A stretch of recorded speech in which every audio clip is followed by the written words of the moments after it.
YouTube Lokai Nama. Let's continue our series learning how to look at a birth chart and really get the important pulse of it. And for a specimen to examine, let's use the example of the artist formerly known as Prince.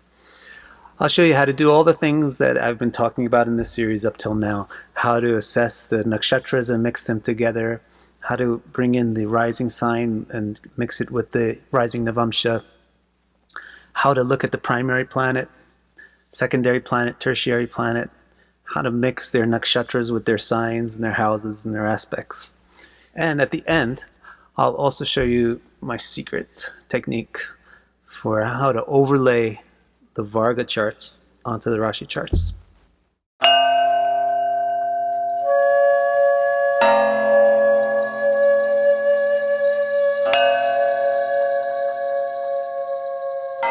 So our first start in a birth chart is take a look at the nakshatra that's rising and compare it to the nakshatra of the moon. So Prince has got Vishakha rising and Shatabhishak moon. So you take what you know about those two nakshatras. If you don't know anything about those nakshatras, I have a whole series of videos on it. And I have a book, 27 Stars, 27 Gods. And I will be coming out with another book soon, in a couple of months. So take what you know about the nakshatras, those two nakshatras, the rising and the moon nakshatra, and then put them together and see what they have in common. What does Vishakha have in common with Shatabhishak? They're both very, very passionate. The moon in Shatabhishak and a Vishakha ascendant is a very, very passionate combination, a very ambitious combination, and it's got a lot of desire. It's a very desirous and desirable combination of nakshatras. So that's our first pulse of the artist, formerly known as Prince. Our first pulse is that, wow, this guy must be really passionate and pretty ambitious and with a lot of desires and also probably pretty desirable. Next stop in looking at a birth chart, after you look at the nakshatras, you want to look at the Rashis, you want to look at the signs. What sign do you want to look at first? So you want to look at the rising sign. That's the sign that the whole chart gets organized around. So Prince here, he's born with Scorpio rising. But now, just as you blended the moon's nakshatra with the ascendant nakshatra, we also want to blend. We always want to blend symbols in astrology. So when you look at the rising sign, blend it with the amsha that's rising. Every sign takes 30 degrees of space but has subdivisions in it. And the most commonly referenced subdivision is the way of splitting a sign into 9 parts called Navamsha. His ascendant is in the Sagittarius section of Scorpio.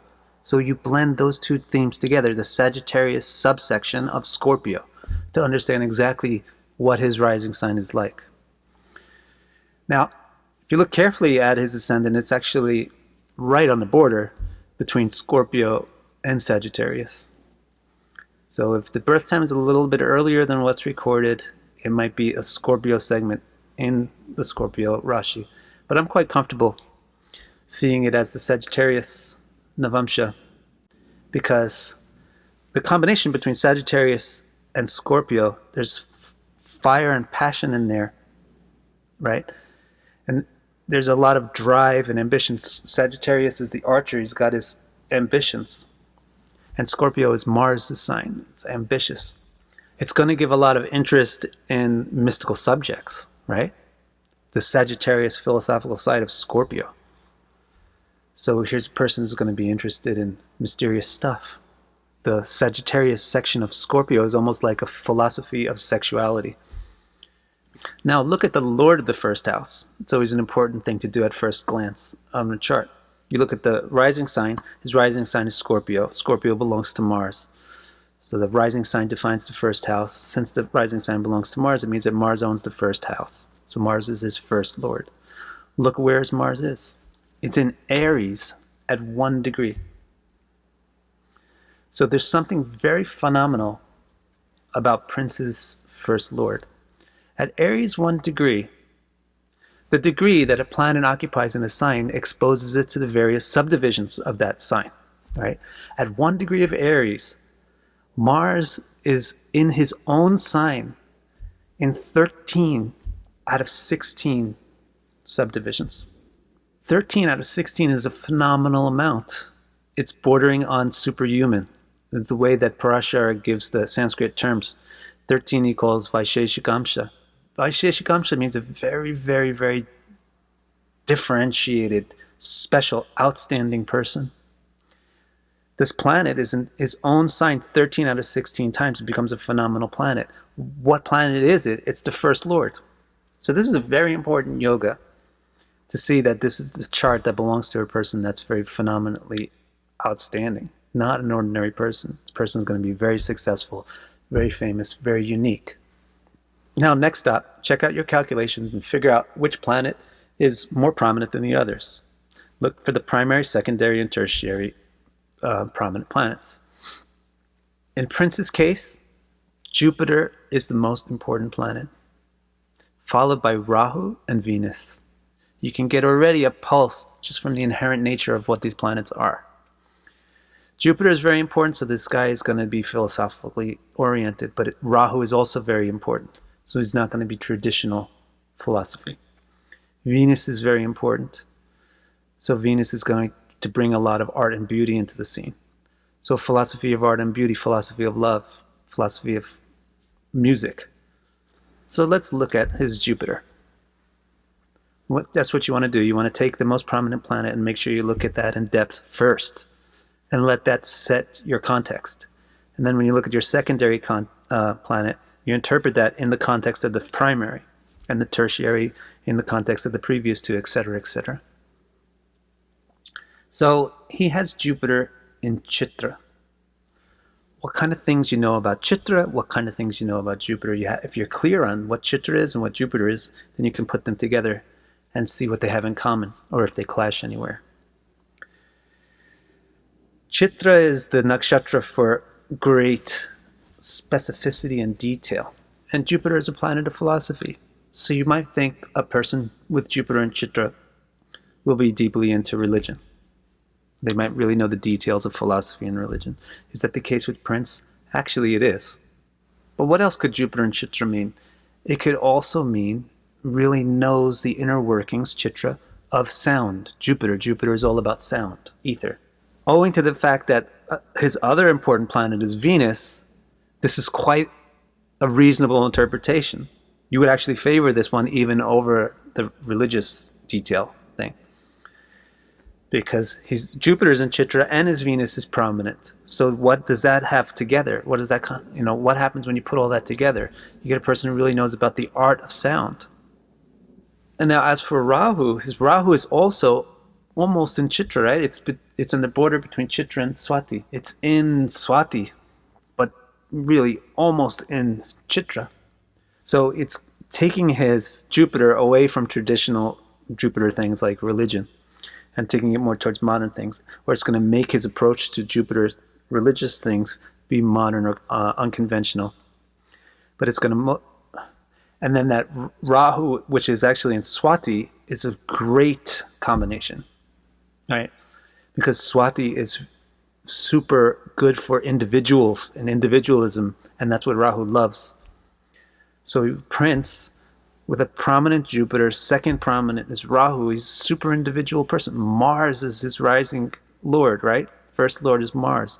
Very individualistic, very freedom-loving, very on his own, very doing his own thing. Blazing the trail, doing things his own way, exactly the way he wants to do them. Because of Rahu and Swati and that phenomenal Mars as his first lord. Then with Jupiter and Chitra and Venus being prominent too, it means that he's an artist doing his own thing, blazing his own trail, etc. Now his Jupiter is in Libra, right? So what does that tell you? Well, you just mix the qualities of Libra with the qualities of Jupiter, but don't mix them haphazardly. Put them together and look for what they have in common or where they clash. Jupiter in Libra signifies the fairness morality. It's what I call the fairness morality. It's a modern or liberal morality which is really into fairness and justice, and it's against conservative hierarchies. This is especially going to be true for him because he's got Rahu as the second most prominent planet. So he's going to be against conventional moralities, against conventional moral structures. And he's got Venus as a very important planet, so he's going to have a strong, feeling for beauty and love and music. Now, another thing about Jupiter in Libra is it would off the bat indicate wisdom in the arts, because Libra knows about arts, belongs to Venus, and it's constituted of air, and Jupiter is full of knowledge. So if you put Jupiter in Libra, it indicates knowledge of the arts, where it has the potential to indicate knowledge of the arts. Now, in his chart, makes full use of that potential because of his Venus being a very prominent planet in Taurus, in the 7th house, aspecting the 1st house, right? Now, consider the fact that his Jupiter has a very strong aspect from Mars. So how we interpret this, Mars is going to put his spin into Jupiter. Mars is going to invest his characteristics into Jupiter through his aspect. Mars' characteristic is independent, freedom.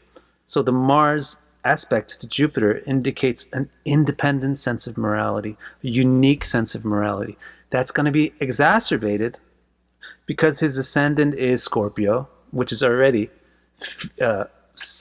independent in its deep thoughts and opinions. Then he's got Jupiter aspected by Mars. It's going to enhance that still further. And then he's got Rahu also being the second most prominent planet. Rahu and Swati. So this is our picture. This is how you look at a chart, you look at the key items, and you get the first clear impression of the most important overall shape of the person. We look at this chart and we say, okay, here's a person, first of all, who's outstandingly famous, important because of Vaisheshikamsha on his first lord. Second of all, here's a person who does things his own way, entirely his own way. He's a moral person, but he's got his own morals. He follows his own rules. He's into philosophy, he's into religion, but most of all, he's into creating beauty. So these are the kind of things that first leap out of a chart when you learn how to assess the chart in the way that I do. These are the things which would first be revealed by my complete birth chart assessment. All these graphics that you've seen in the video have been from the complete birth chart assessment for Prince. Now, there's many, many other interesting things to explore in this chart, for sure.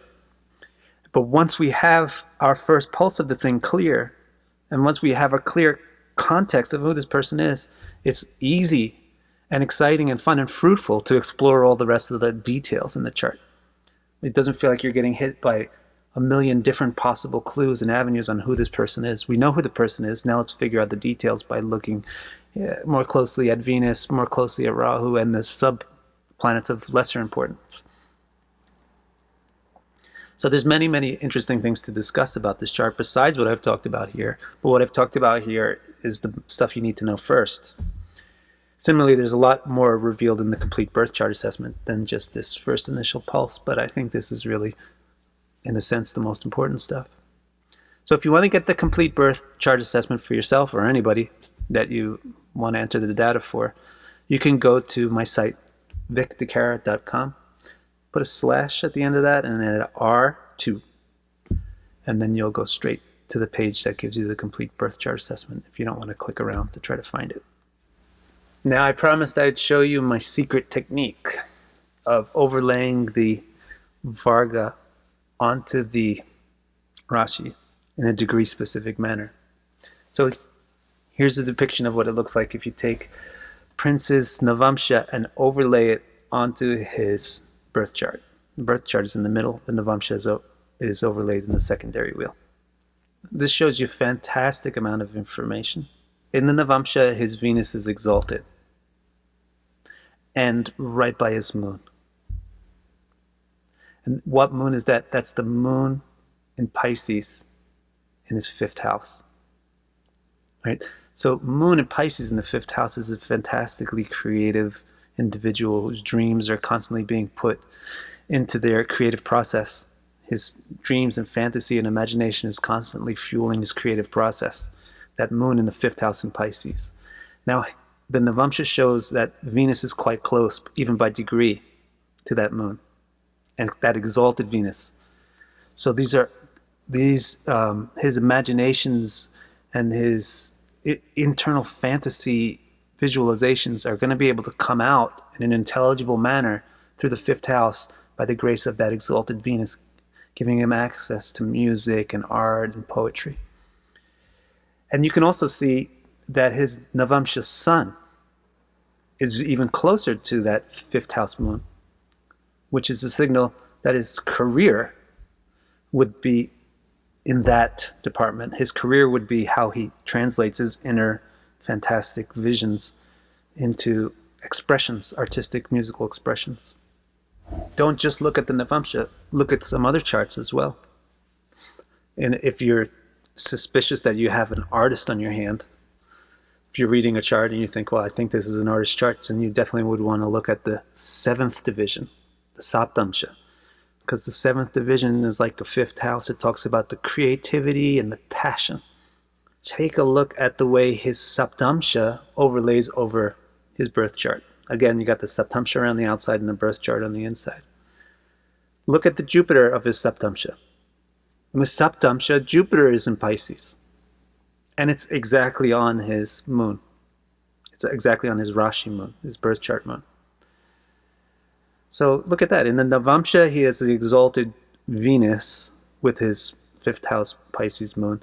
In the Saptamsha, he has his Swakshatra own sign, Jupiter, with his fifth house Pisces moon from the Rashi. So that fifth house Pisces moon is getting so much blessing and so much like erudition from the two Brahmanas, Jupiter and Venus. It's getting so much talent and wisdom. So his creative ability is so phenomenal because it's blessed by an exalted Venus and an own sign Jupiter in the fifth house. Now this is the chart of passion, and everybody knows Prince is a real sexy figure and passionate person, right? So this better show up. And sure it does show up. We look at the position of his Rahu Ketu in relation between the D7 and the Rashi. They exactly conjoin, they flip around. His D7 Rahu is right on his main chart, Ketu, in his seventh house. And vice versa. So this is a very unusual, strong passion. And then also notice that he's got his Saptamsha Saturn conjoins his Rashi Venus quite closely at the same time that his Saptamsha Venus conjoins his Rashi Saturn. That's a great pair. And those are the Yogacar planets for each other. Venus in Saturn signs, Saturn in Venus signs is very unpredictable about who they pick to love. And they see love in unusual ways. So what this overlaying the Saptamsha onto his Rashi shows us, without a doubt, he's a phenomenally passionate person, difficult to predict his passions for unusual things, and really creative. Now let's do this with one more Amsha chart, which I find to be really outstanding for Prince. Look at his Dashamsha. We thought from looking at his first lord, it was in Vaisheshik Amsha, it was in its own or exalted sign in 13 out of 16 Amshas. Right? So we think this guy's phenomenally famous. Then we would probably want to check the Dashamsa to get another opinion about that, get a confirmation on that. Well, look at how the Dashamsa overlays to the Rashi. First thing is, once again, Venus is exalted in the fifth house. So once again, it's showing the career is going to involve that artistic creativity. Then it's showing this, his Dashamsa sun is exactly conjoined to his ascendant degree, his true ascendant degree. So that's showing that his career is phenomenal. With a debilitated moon though, but it's a new moon. So he's this mysterious figure. He's going to go through ups and downs. He's going to become seen and unseen. He's going to be Prince, then he's going to be the artist formerly known as Prince, and then he's going to become Prince again. And nobody's going to know. He's going to be such an anathema to people. What is he? Is he gay? Is he not gay? I don't know. What's going on? So he's a real mysterious, sexy, steamy figure with a very prominent career. And another thing that the Dashamsha shows you is that his Venus is blessed. Another way that you see that his Venus is blessed is by the Dashamsha Jupiter conjoining the Rashi's Venus. So these are some of my special techniques. Of course, you don't find alignments like this in everybody's chart, but that's what makes Prince Prince. Okay, thanks. I hope you enjoyed this video and this little sneak peek into the more complex world of how to do things. And please don't forget to pick up birth chart assessments for yourself and for all your loved ones and friends by going to victorcara.com/art2. Thanks. See you next time.